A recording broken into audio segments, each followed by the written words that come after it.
What influences the subject choices of women in higher education? Through an interview-based study of women students, Meenakshi Gautam describes the following 3 factors that influence their choices as they move from school to college. Number 1. Role of family. The involvement of family in shaping women's choices differs across socio-economic contexts. In urban, upper-middle class families, parents, especially fathers, directly instruct or guide their daughters to choose particular streams. Some of the more privileged families know that studying certain subjects lead to better opportunities, so they consciously plan for the future prospects of their children.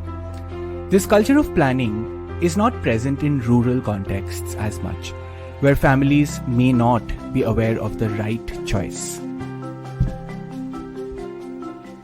However, in both cases, studying science is primarily associated with men. Women are encouraged to study science only if they're good and hard-working students. Also, whether parents plan or not plan for their daughters, the expectations are different for men and women. Women are typically expected to marry early, and so parents do not always actively concern themselves with what their daughters study. Number 2. The role of subject. Science subjects are considered to be more conceptual and are stereotyped as more masculine, whereas the arts are considered to be more descriptive, require mugging up, and are more preferable for girls. Even for women who study science, it is expected that they will study medicine, not engineering. This stereotype also plays out in who teaches these subjects and how textbooks are written. Maths is more associated with male teachers, for example. Moreover, there is less representation of women scientists in science textbooks. This does not create enough role models for women in science-related subjects. Number 3.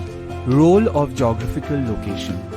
Women are frequently discouraged from taking admission in a college that is distant from their homes, primarily for reasons of safety. If the colleges do not have hostel facilities or are expensive, it further discourages parents. The same logic, however, does not always apply to their male siblings. Even for tuitions, men are allowed to travel to more distant locations compared to women. Many women then end up limiting their choice to an available subject in a local college. There are many factors that prevent women from making more empowering choices, especially women students from marginal castes and rural locations. By accounting for these choices, we realize that there need to be systemic changes, from how textbooks are written to whether there are enough hostels, from sensitizing parents to changing social attitudes towards marriage. So let's do it, shall we?